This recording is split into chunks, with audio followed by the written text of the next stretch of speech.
शिवशरणार्थ चालू असलेल्या पवित्र श्रावण मासानिमित्त शरण साहित्य जे की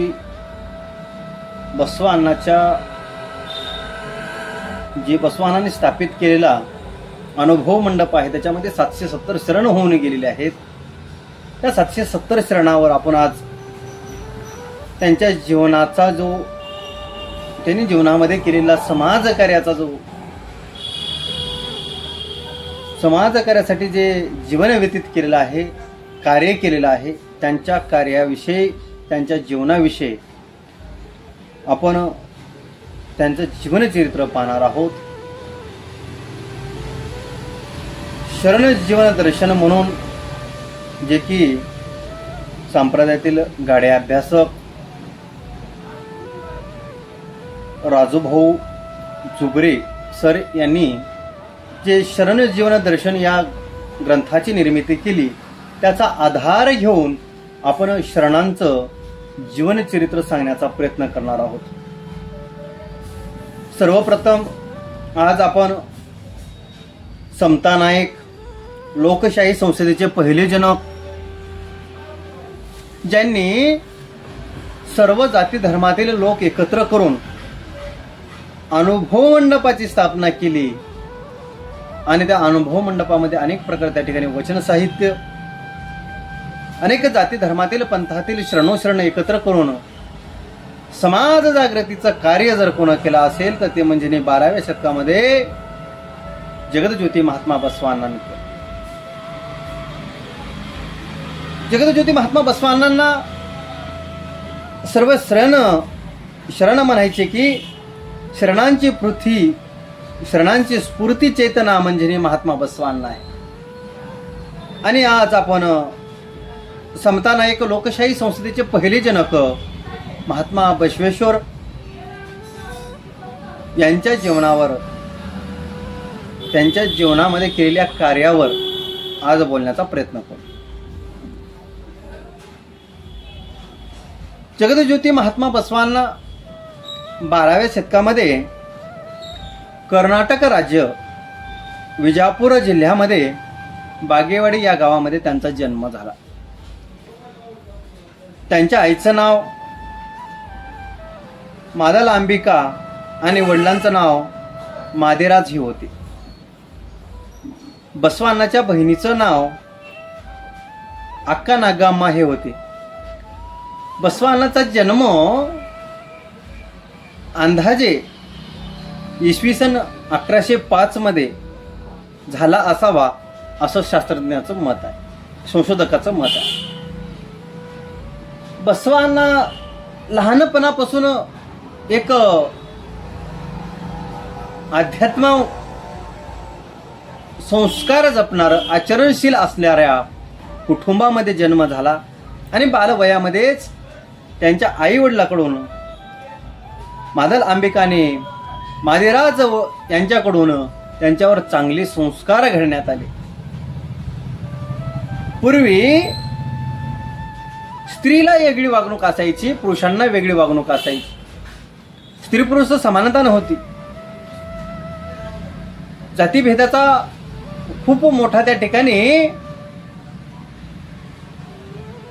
पडदा होता. उच्च जातीचे काही लोक, श्रेष्ठ जातीचे काही लोक, अशा पद्धतीचा भेदभाव त्या काळामध्ये खूप मोठ्या प्रमाणात व्हायचा. स्त्री पुरुषामध्ये सध्या भेदभाव व्हायचा. आणि बसवांनाच्या अवघ्या 8व्या वर्षी ज्या वेळेस उपनयनाचा संस्कार देण्यात येऊ लागला, त्यावेळेस बसवांनांनी घरी सांगितलं, उपनयन हा संस्कार मला देत असताल तर माझ्यासोबत माझ्या ताईला अक्का नागाम्माला सध्या तो संस्कार द्या. त्यावेळेस तिथं बसवांना सांगण्यात आलं की हा संस्कार फक्त मुलाला दिला जातो, मुलीला दिला जात नाही. त्यावेळेस बसवांना हा भेद वाटला, स्त्री पुरुषामध्ये हा भेद वाटल्यामुळे त्या ठिकाणी बसवांनांनी त्या उपनयन संस्काराला त्याग दिला, नकार दिला आणि बसवांना त्या ठिकाणी निघून कुंडल संगम येथे असलेल्या ईशान्य मुनीच्या आश्रमामध्ये धर्मशास्त्राचं अध्ययन करू लागले. घराचा त्याग केला आणि त्या कुंडल संगम देवस्थानाच्या ठिकाणी ईशान्य मुनीचं महान तपस्वी त्या ठिकाणी ईशान्य मुनी राहत होते आणि त्यांच्या आश्रमामध्ये जगज्योती महात्मा बसवांना धर्माचं शिक्षण त्या ठिकाणी शिकायला लागले. बसवांना म्हणजे ने जात धर्म पंथ वर्ण वर्ग वंश लिंग अशा भेदांना जे पिछाडलेला समाज आहे त्यांना एक दिशा देण्यासाठी, सर्व समाज एकत्र करण्यासाठी समाजाचे प्रतीक असलेल्या इष्टलिंगाची त्या ठिकाणी दीक्षा घेऊन त्याचा स्वीकार करून सर्व धर्मातील, सर्व जाती पंथातील, सर्व प्रांतातील शरणोश्रेणी एकत्र करून त्या ठिकाणी धर्म कार्य करण्याचं त्यांनी ठरवलं. बसवांना खूप अभ्यासू व्यक्तिमत्व, विद्वान असं त्या ठिकाणी महान शरण होते. त्यावेळेस मंगळवेढा ही तात्कालीन मांडलिक बिजाळांची ती राजधानी होती आणि त्या राजधानीमध्ये बसवानाचे मामा बलदेव हे तेथे मंत्री पदावर काम पाहत होते. बसवानाचे जे मामा होते बलदेव ते त्या ठिकाणी काय करायचे, मंत्री म्हणून कारभार बघायचे त्या बिजाळाच्या राजधानीमध्ये. आणि बलदेव मामाची मुलगी गंगा अंबिका हिच्याशी महात्मा बसवांनाचा जो विवाह झाला, मामाची मुलगी असणारी गंगा अंबिकेसोबत त्यांचा पहिला विवाह महात्मा बसवांनाचा त्या ठिकाणी मामानी लावून दिला आणि सुंदर प्रकारे त्या ठिकाणी प्रपंच चालत असताना समाजकार्य त्यांच्या हातून घडू लागलं.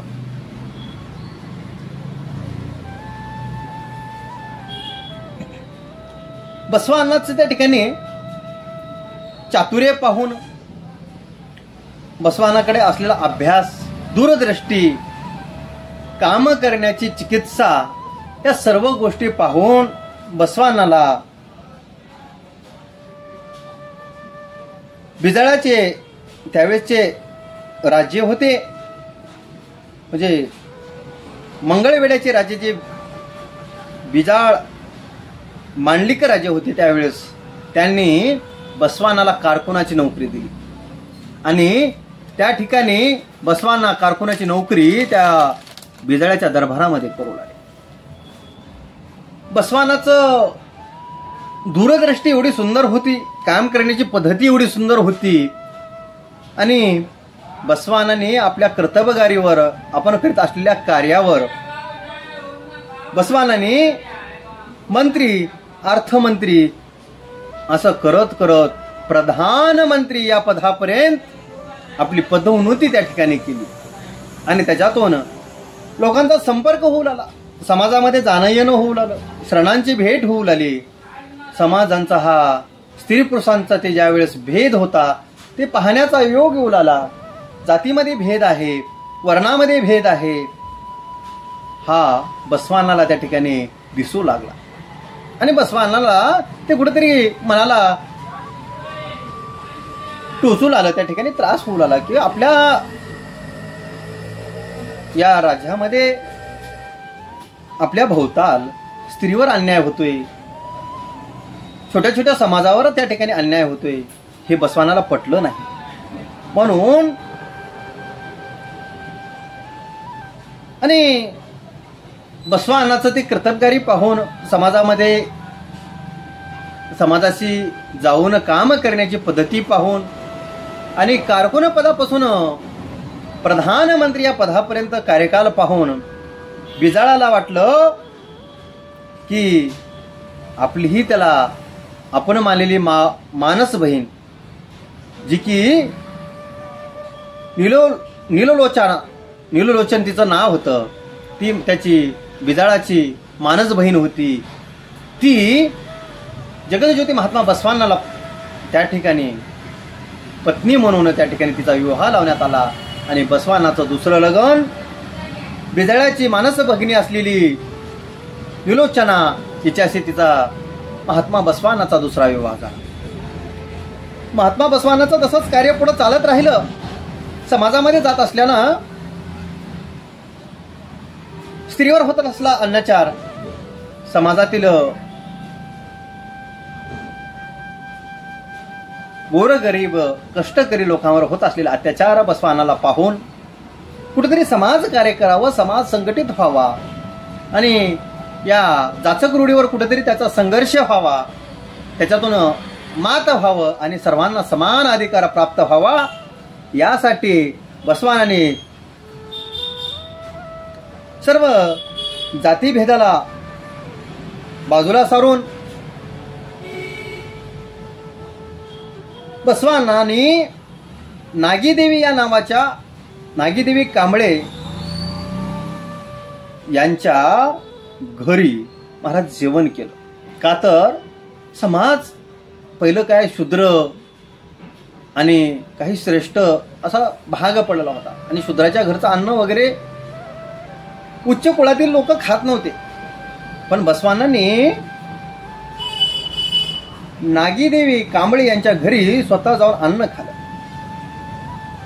एवढंच नाही, जातीभेद निर्मूलनासाठी स्त्री पुरुष समानता त्या ठिकाणी येण्यासाठी बसवानाने त्या काळामध्ये प्रौढ शिक्षण सुरुवात केलं. बसवांना पहिले असे समाज सेवक आहेत, समाज प्रबोधन आहेत, महात्मे आहेत की त्यांनी पहिले प्रौढ शिक्षण सुरुवात केली, ते म्हणजे 12व्या शतकामध्ये. एवढंच नाही, सर्व त्या प्रौढ शिक्षणामधून स्त्री पुरुष त्या ठिकाणी शिक्षण घेऊन साक्षर होऊ लागले, सक्षम होऊ लागले, अनेक ग्रंथाचं अध्ययन करू लागले. मग समाजामध्ये हे जे काही अंधश्रद्धा होत्या, जे काही भेद होते, स्त्री पुरुषांचे भेद असतील, जातीचे भेद असतील, वर्णांचे भेद असतील, ते त्याच्यावर लोक बोलू लागले, त्याला संघर्ष करू लागले. ही ताकद त्यावेळेस बसवानांनी लोकांमध्ये निर्माण केली. नव्हे बसवांना या जातीचा, या समाजाचा एक संघ साधण्यासाठी आपल्या वचन साहित्यामध्ये सांगतात की बाबा, वडील आमचे मादर चन्नया, वडील आमचे मादर चन्नया, आजोबा आमचे ढोर कैकया. बघा काय वाक्य आहेत महाराज. वडील आमचे मादर चन्नया, आजोबा आमचे ढोर कैकया, चुलते आमचे कैकया पहा, चिकया पहा, दादा आमचे किन्नरी बोमया. तरीही मज का बरे तुम्ही जाणत नाही, कुंडल संगम देवा. काय वाक्य आहेत बघा महात्मा बसवानाचे. माझे वडील कोण असतील तर मादार चन्नया आहेत, तर माझे आजोबा कोण असतील तर ढोर जातीतील कैकया आहेत. एवढंच नाही, माझे चुलते कोण असतील तर चिकया आहेत, दादा आमचे दादा कोण असतील, भाऊ कोण असतील तर किन्नरी बोमया आहेत. अशा पद्धतीचं सर्व जाती धर्माशी नाळ जोडणारे, लहानातल्या लहानात असणाऱ्या गोरगरीब कष्टकरी मजूरकरी महाराज दलित लोकांसोबत नाळ जोडून एक त्यांचे विचार त्या ठिकाणी आपले सांगून समाज एकत्र करण्याचं काम जगज्योती महात्मा बसवानाने. महाराज महात्मा बसवानाचं खूप मोठं कार्य आहे, म्हणून तर त्यांना समता नायक म्हणतात. एवढंच नाही, स्वातंत्र्य, समता, बंधुता या विचारावर एक अनुभव मंडपाची स्थापना केली आणि या अनुभव मंडपामध्ये सर्व जातीतील, सर्व प्रांतातील, सर्व वर्णातील त्या ठिकाणी स्त्री पुरुष एकत्र करून त्या ठिकाणी विचार मांडण्यासाठी एक व्यासपीठ तयार केलं. त्या व्यासपीठाचं नाव म्हणजे, त्या सभागृहाचं नाव म्हणजे अनुभव मंडप. आणि ते अनुभव मंडप म्हणजे पहिली लोकशाही संसद जर कोण स्थापित केली असेल तर ते म्हणजे बसवानांनी, आणि त्याचं नाव जर काय होतं तर ते म्हणजे अनुभव मंडप होतं. त्याला शून्य सिंहासन सध्या म्हणतात. अशा महान अशा त्या ठिकाणी संसदेचं त्या अनुभव मंडपाचं स्थापना केली आणि त्या ठिकाणी 770 शरण त्या ठिकाणी त्या अनुभव मंडपाचे सदस्य झाले आणि त्या ठिकाणी सुंदर प्रकारे त्या ठिकाणी आपले विचार मांडू लागले. त्या विचार मांडण्यामध्ये अनेक प्रकारचं त्या ठिकाणी वचन साहित्य लिहिलं जायचं, त्याच्यावर विचार मंथन व्हायचं आणि त्याची अंमलबजावणी करून आपल्या जीवनामध्ये त्याचा वापर केला जायचा. असं महान कार्य 12व्या शतकामध्ये जगज्योती महात्मा बसवानाने केलं. एवढंच नाही, बसवानाचे सध्या आता जे उपलब्ध संख्या आहे त्याप्रमाणे 1414 वचन साहित्य अजूनही आहेत. त्यापेक्षाही अधिक रचना बसवानाने केली, पण महाराज ते का वचन साहित्य कुटबुद्धीमुळं काही लोक महाराज या अंधश्रद्धाचं निर्मूलन झालं, जातीभेद निर्मूलन झालं तर त्यांची पोळी भागणार नाही अशा लोकांनी त्या वचन साहित्याला आग लावून दिली, जाळण्याचा प्रयत्न केला. पण त्याही मधून वाचलेली जी वचन संख्या आहे बसवानाची ती 1414 आज आपल्याला उपलब्ध आहे. आणि प्रत्येक वचन एवढं सुंदर आहे की जनतेला समतेचा संदेश देणारं, स्त्री पुरुष समानता सांगणारं, जातीभेद निर्मूलन करणारं प्रत्येक वचन त्या ठिकाणी महात्मा बसवानाने. महात्मा बसवाना एका ठिकाणी म्हणतात, हा कोणाचा, हा कोणाचा, हा कोणाचा, हा अमुचा, हा अमुचा, हा अमुचा, ऐसेची वदवावे.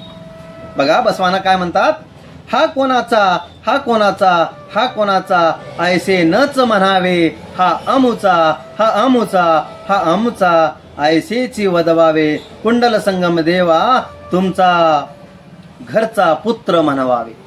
हा अरे हा कोण्या जातीचा, हा कोण्या जातीचा असं म्हणू नये, तर हा आमचा, हा आमचा, हा आमचा असंच म्हणावं. आणि सर्व हे कुंडल संगम देवाचे पुत्र आहेत, त्यांच्या घरचे आहेत, एकाच परिवारातले सदस्य आहेत असं म्हणावं. एवढं सुंदर वचन साहित्य, एवढा सखोल अभ्यास अनुभव त्या ठिकाणी महात्मा बसवाना आपल्या वचनातून सांगतो. काय कार्य केले बघा महात्मा बसवाना. बसवाना म्हणतात, कर्मामध्ये स्वर्ग आहे, नरकामध्येच मृत्यू आहे. महाराज जीवन जगत असताना स्वर्ग आणि नरक वेगळा नाही. मेल्याच्या नंतर कोण पाहिला स्वर्ग आणि नरक? कैलासात गेल्याच्या नंतर महाराज कैलासातला माणूस परत आला नाही आणि त्यानं सांगितलं नाही की स्वर्ग कसा असतो, कैलास कसा असतो आणि नरकवास कसा असतो, हे कोणीही सांगितलं नाही. पण महात्मा बसवानांनी सांगितलं की आपण जीवन जगत असताना या देहामध्येच आपण स्वर्ग आणि नरक पाहू शकतो. महात्मा बसवाना एका वचनात म्हणतात, देवलोक मृत्यूलोक नसती हो वेगळे, देवलोक मृत्यूलोक नसती हो वेगळे, सत्य बोलण्याचे देवलोक, असत्य बोलण्याचे मृत्यूलोक. काय बघा वचन काय. महात्मा बसवाना म्हणतात, सत्य बोलण्याची देवलोक, असत्य बोलण्याची मृत्यूलोक, सदाचार स्वर्ग, दुराचार नरक, कुंडल संगम देवा यास तुम्हीच प्रमाण. बघा महात्मा बसवानाचे विचार किती महान आहेत, श्रेष्ठ आहेत. महात्मा बसवाना काय म्हणतात की बाबा सत्य बोलणे हेच देवलोक आहे आणि असत्य बोलणे हेच मृत्यूलोक आहे. एवढंच नाही तर महात्मा बसवाना म्हणतात की बाबा सदाचार हेच स्वर्ग आहे आणि दुराचार हेच नरक आहे. मग आपण सदमार्गाने चालत असताल तर तीच वाट म्हणजे स्वर्गाची वाट आहे. आणि महाराज कोणावर अन्याय अत्याचार करीत असताल, कोणाला त्रास देत असताल तर तेच म्हणजे नरक आहे. अशा पद्धतीचं बसवाना तुम्हाला आम्हाला सांगतात. काय महान त्या ठिकाणी अनुभव आहे, काय वचन साहित्य बसवानाने लिहिलं बघा. आणि बसवानाने एवढंच नाही तर अन्याय अत्याचार अंधश्रद्धा अनिष्ट रूढी परंपरा यज्ञयाग होम हवन पूजा अभिषेक महिलांचे शोषण बहुदेव उपासना वर्णभेद अशा अनेक गोष्टी नष्ट केल्या आणि समाज जागृतीचं कार्य 12व्या शतकामध्ये जगज्योती महात्मा बसवानांनी केलं. काय श्रेष्ठत्व आहे बघा. ज्या गोष्टीमुळं समाजाचं शोषण होऊ लागलं त्या गोष्टी बसवानाने फेटाळल्या, समाज एकत्र केला, शरण एकत्र केली, त्यांना सत्यता सांगितली. आपण कर्म करा आणि कर्म करत असताना सत्याच्या मार्गाने करा. प्रत्येक व्यक्तीला पंचाचार्याची शिकवण केली. सदाचार म्हणजे काय, लिंगाचार म्हणजे काय, गणाचार म्हणजे काय, भ्रताचार म्हणजे काय, शिवाचार म्हणजे काय, याचं शिकवण बसवानाने 12व्या शतकामध्ये सर्वांना दिलं आणि समाज जागृती करून, समाज संघटित करून एक महान कार्य त्या ठिकाणी 12व्या शतकामध्ये संत जगज्योती महात्मा बसवानांनी. महात्मा बसवानांनी अंतरंग शुद्धी आणि बाहेरंग शुद्धी याचं तत्वज्ञान लोकांना सांगितलं.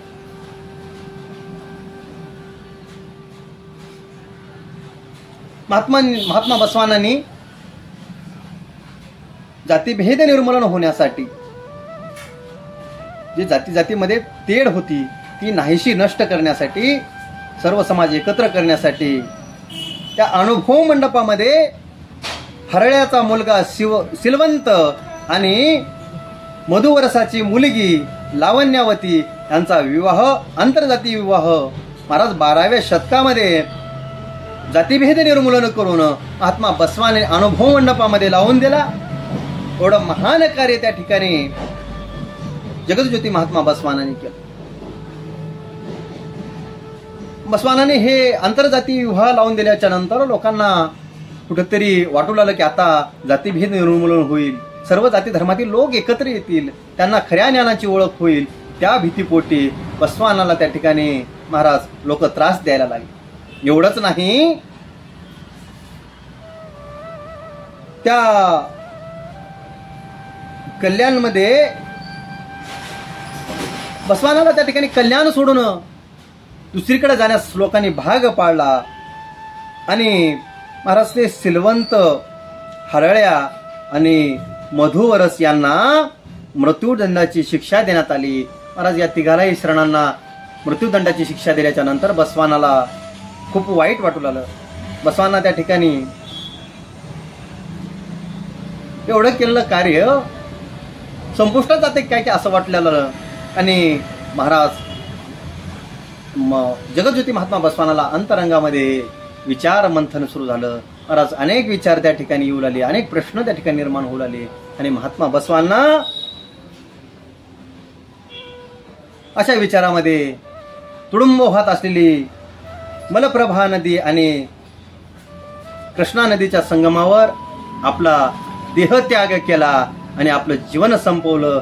असे महान क्रांतिकारी, समता नायक, लोकशाही संस्थेचे पहिले जनक जगज्योती महात्मा बसवानांचं जीवनचरित्र. महाराज त्यांच्या जीवनावर बोलायचं म्हटलं तर अनेक प्रसंग त्यांच्या जीवनातले सांगता येतील, अनेक वचन साहित्य सांगता येईल. बराचसा वेळ आपल्याला त्या ठिकाणी त्यांच्या जीवनावर बोललं तरीही त्यांचं जीवनचरित्र संपणार नाही. असं महान कार्य 12व्या शतकामध्ये समता नायक, लोकशाही संस्थेचे पहिले जनक जगज्योती महात्मा बसवानांनी केलं. अल्पशा शब्दामध्ये त्यांच्या जीवनाचं जीवनचरित्र सांगण्याचा मी प्रयत्न केला आणि त्यांचं जीवनचरित्र सांगून याच ठिकाणी मी थांबतो. शरणो शरणार्थ.